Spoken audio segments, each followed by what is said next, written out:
Check naman natin yung performance ng youngest player sa April batch, si Zoe.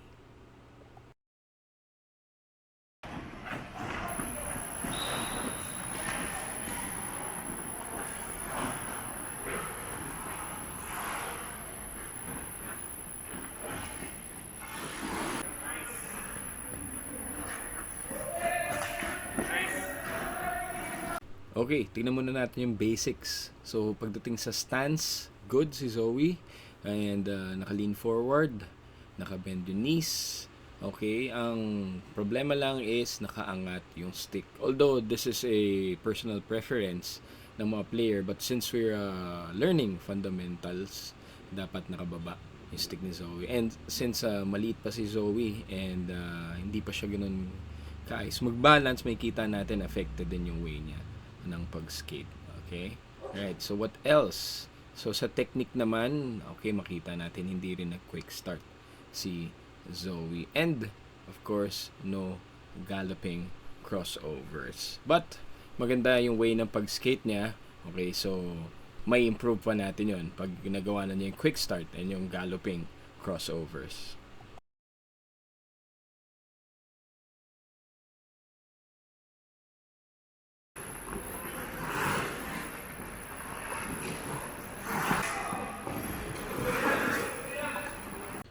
Okay, sa speed burst drill, hindi siguro na rinig ni Zoe yung instruction. So, medyo mabagal yung pagdating niya dun sa ating cone. Na ang objective natin here is to go as fast as you can dun sa cone and bumalik sa starting point. Okay, siguro yun nga. Hindi lang niya narinig yung instruction. Pero let's see naman yung sa mga hockey stops niya. So, she can do yung left hockey stop.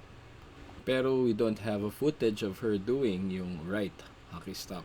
So, mamaya siguro may kita natin kung gagamitin niya. Pero dito sa technique niya, maayos naman. Okay, mababa yung stance. That's why controlled niya yung hockey stop niya.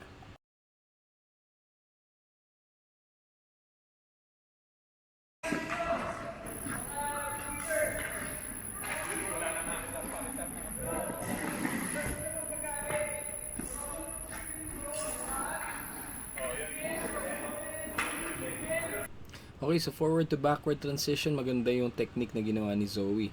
May kita natin, she did a mohawk. So, yung mohawk na ginawa niya is right to left. So, maganda kasi continuous yung andar niya, walang hinto. So, if she does that in a real game, okay, ma-retain niya yung speed and momentum na ginawa niya. So, that's very good. Actually, Mohawk is an advanced technique na we will learn in the near future. But I'm happy to see na kaya na siya gawin ni Zoe. Good job.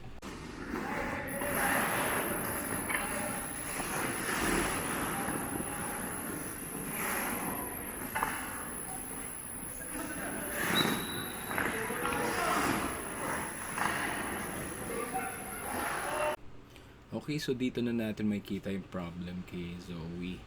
So, kaya pala natin di siya nakikita nag-right hockey stop dahil nahihirapan siya gawin yung right hockey stop. Okay? So, although solid yung left niya, kailangan matutunan niya pa rin yung right hockey stop para maging all-rounder siya na player. Okay? And then, sa technique, sa pag-backward skating, ayan, dapat, katulad ng sinasabi ko, one hand sa stick lagi.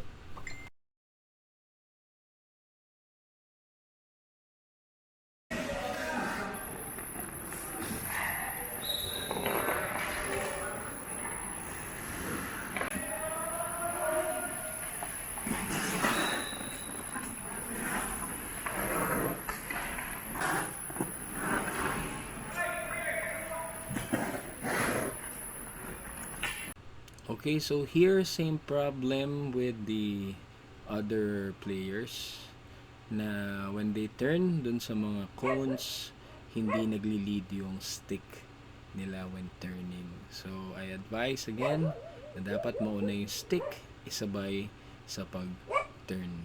Okay? Kasi mas magiging controlled and mas magiging sharp yung ating pag-turn when we do that.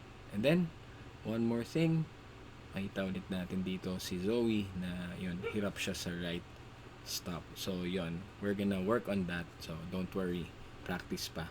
So para kay Zoe, I'm gonna give Zoe a 3.6 out of 5 then.